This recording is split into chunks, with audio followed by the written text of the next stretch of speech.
Hi guys, welcome back to explore literature. इस video के अंदर हम डिस्कस करने वाले हैं पॉलिटिक्स ऑफ ग्लोबलाइजेशन जी की unit number 3, sovereign states in globalised world. तो लास्ट तक बने रहिएगा ताकि आप किसी भी पॉइंट को मिस ना करें। And also don't forget to subscribe the channel. हमारा सबसे पहला टॉपिक है shift from state to market, कि किस तरीके से पहले हमारा जो सेंटर था वो होता था अपना देश। यहाँ पे स्टेट का मतलब है नेशन, तो सिर्फ हम अपनी कंट्री पे फोकस करते थे। लेकिन अभी क्या होता है कि पूरी मार्केट पे फोकस किया जाता है। आप आइसोलेटेड नहीं रह सकते, जिसका कारण है ग्लोबलाइजेशन। तो यही कॉन्सेप्ट इस वीडियो में हम क्लियर करेंगे कि किस तरीके से अब जो पूरा फोकस है वो मार्केट के ऊपर शिफ्ट हो गया है। जो ग्लोबलाइजेशन है उससे क्या हुआ है, जो पूरा वर्ल्ड है वो कॉम्प्लेक्स हो गया है। सारे देश आपस में जुड़ गए हैं। कहीं हम चाइना के साथ कुछ ट्रेड डील्स कर रहे हैं, कहीं रशिया के साथ, कहीं लैटिन अमेरिका में, South America, North America, like every continent, each and every country is connected to each other. तो ऐसा इसलिए हुआ है क्योंकि किसी जो स्टेट है उसके अंदर, स्टेट बोले तो country, if I am using the word state here, उसका मतलब देश है, नेशन है। तो जो भी स्टेट्स हैं, किसी स्टेट में कुछ मिलता है, कहीं पे बहुत ज्यादा पेट्रोलियम है, कहीं पे नेचुरल रिसोर्सेज हैं, कोई मैन पावर में सबसे आगे है जैसे हमारा है, हमारे में टैलेंट ज्यादा है, हमारे पॉपुलेशन ज्यादा है, तो वो सारी चीजें हम यूज करते हैं और उससे ग्लोबल मार्केट बनाते हैं। तो यही हो रहा है अभी प्रेजेंट डे के अंदर जब हम ग्लोबलाइजेशन की बात करते हैं। तो इकोनॉमिक ग्लोबलाइजेशन होता क्या है, जब हम बात करते हैं स्टेट से मार्केट के शिफ्ट की। तो जो ये ट्रेड और इन्वेस्टमेंट की हम बात कर रहे हैं, यहाँ पे क्या है कि पहले जो एक कंपनी है, फॉर एग्जाम्पल एक इंडियन कंपनी है, तो वो इंडिया में ही इन्वेस्ट करती थी, वहीं पे अपना बिजनेस स्टार्ट करती थी, वहीं पे ग्रो करती थी। लेकिन प्रेजेंट डे में क्या हो गया है कि जर्मन की कंपनी है वो इंडिया आ रही है, कोई चाइनीज कंपनी इंडिया आ रही है, इंडिया की बाहर जा रही है। तो अब सारी चीजें इंटरलिंक हो गई हैं। एंड आईफोन जैसे डिवाइसेस की बात करें तो कहीं उसका एक पार्ट बन रहा है, कहीं पे उसका पूरा कॉम्बिनेशन वो कर रहे हैं। तो बहुत इंटरलिंक्ड हो गई है सारी चीजें। And we are trying to build that global market. अब कोई देश अकेला मार्केट नहीं रहा है, अब हम एक दूसरे के ऊपर डिपेंड हो गए हैं बहुत ज्यादा। जब कोविड का हम कॉन्टेक्स्ट देखते हैं तो उस टाइम पे चाइना के अंदर वो सारी चीजें फैली थी, लेकिन पूरा जो वर्ल्ड इकोनॉमी है वो पूरा डिस्टर्ब हो गया था। तो इससे हमें ये पता चलता है कि अगर एक देश में कुछ प्रॉब्लम आता है तो उससे पूरा जो वर्ल्ड है उसके किसी न किसी दूसरे पार्ट पे फर्क जरूर पड़ेगा। ऐसा नहीं है कि हर एक पे पड़े, बट या the different Nations and different parts of that country would be affected. तो जो भी ये मिडल ईस्ट में वॉर चलते रहते हैं तो वो सारी चीजों से भी पूरा पेट्रोलियम का जो चेन है, सप्लाई चेन, वो डिस्टर्ब हो जाता है।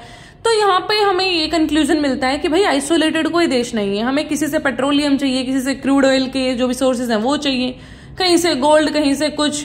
अभी तो ज्यादा ये हमारे इलेक्ट्रिक व्हीकल आ रहे हैं तो उसके लिए भी काफी चीजें हमें चाहिए हैं। सोलर पावर प्लांट्स के लिए हमें डिवाइसेस चाहिए हैं। तो सारी चीजों के लिए we are dependent on others. इसलिए हम बात करते हैं मेक इन इंडिया की, ताकि हम दूसरों से अपना डिपेंडेंस हटाएं। Then is political globalisation. Political globalisation का मतलब है ग्लोबल गवर्नेंस।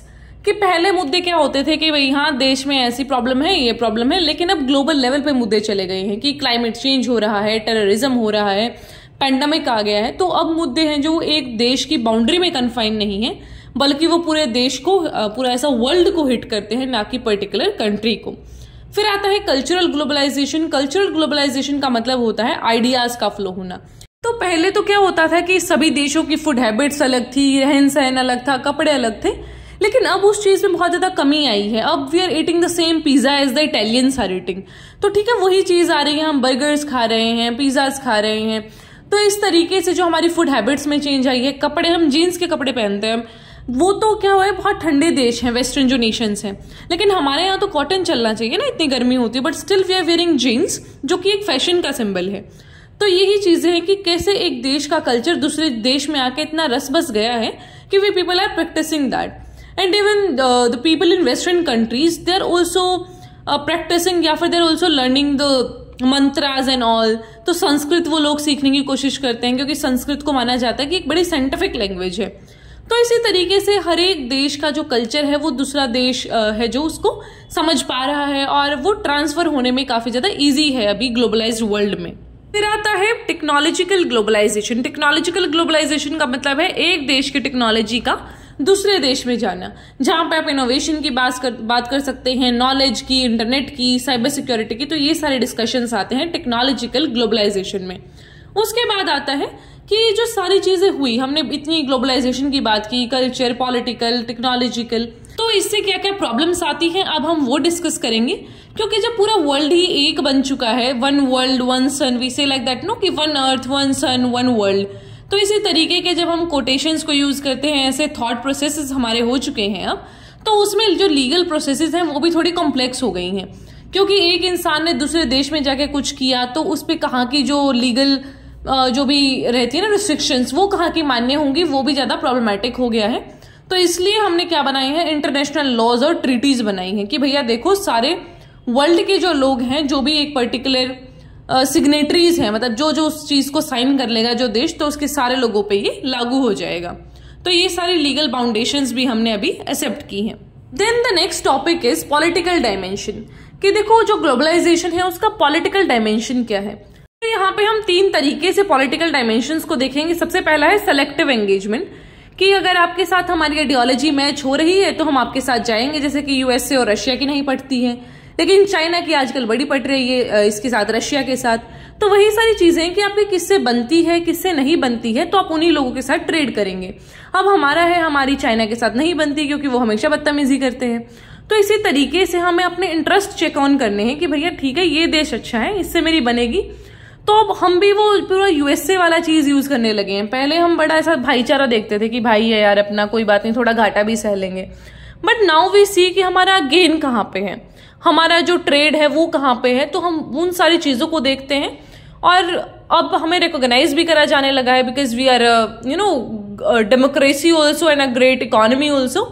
इसलिए भी भारत की जो बातें हैं उनको और ज्यादा तवज्जो मिलती है। तो यहाँ पे हम बहुत ही सेलेक्टिव रहते हैं अपनी एंगेजमेंट में कि भाई किसके साथ हमें बात करनी है, किसके साथ ट्रेड करना है, किसके साथ नहीं करना। दूसरा होता है रीजनल कॉपरेशन। रीजनल का मतलब एक एरिया में, जैसे कि आसियान है, आसियान नेशंस के साथ हम बात करते हैं, उनके साथ ट्रेड करते हैं। देन इज यूरोपियन, बिम्स्टेक हो गया, सार्क हो गया, ये सारी चीज हैं जो वो एक रीजन के बारे में बात करती हैं। Then is sovereign rights. तो सोवरेन राइट्स का मतलब है कि देखो आपके ऊपर कितना भी इंटरनेशनल प्रेशर है लेकिन आप अपने इंटरेस्ट को सुप्रीम मान रहे हो। फॉर एग्जाम्पल यूएस ने बोल दिया था कि भाई देखो अगर तुमने रशिया के साथ ट्रेड किया, ये इंडिया को बोला गया था, तो हम तुम पे ऐसा सैंक्शंस लगा देंगे। लेकिन इंडिया ने बोला कि भाई देखो सस्ता तेल दे रहा है तो मैं क्यों नहीं लूंगा। तो उसने अपने स्टैंड को बहुत क्लियर रखा। तो यूएस की भी बाद में स्टेटमेंट आती है कि हाँ यार ये तो पॉलिटिकल टाइज अलग होती हैं, इकोनॉमिक टाइज अलग होती हैं। तो जैसे भी उसने पूरी अपनी सफाई दी है फिर, तो यहां से यही चीज क्लियर होती है कि देखो इंडिया अगर अपना स्टैंड अच्छे से लेता है तो इंडिया को रिकॉग्निशन भी मिलता है and we have to be very clear about our sovereignty, क्योंकि यूएस से कोई नहीं होता है हमारे बीच में बोलने वाला। Alright, so this was all about this topic. मैंने कुछ अपने एडिशनल नोट्स भी इसमें डाल दिए हैं, अगर आपका मन करे तो आप इनको पढ़ सकते हैं। टॉपिक से ऐसा है कि मतलब थोड़ा सा एक्स्ट्रा है ये चीजें, अगर आपका इच्छा हो तो लिख लेना, पढ़ लेना इनको, अदरवाइज जितना बताया गया है that is more than enough. Alright, so this was all about this unit. I hope आपको समझ आया होगा। कोई क्वेश्चन क्वेरी जो भी है उसे पूछ लेना and I will try to cover this जी एज सून एज पॉसिबल। कोई और भी टॉपिक जिस पे आपको वीडियो चाहिए उसको भी आप कमेंट कर सकते हैं and don't forget to subscribe the channel. और फीडबैक तो प्लीज देके जाना, because I want to know कि आपको कैसा लग रहा है, बेनिफिशियल भी है या नहीं।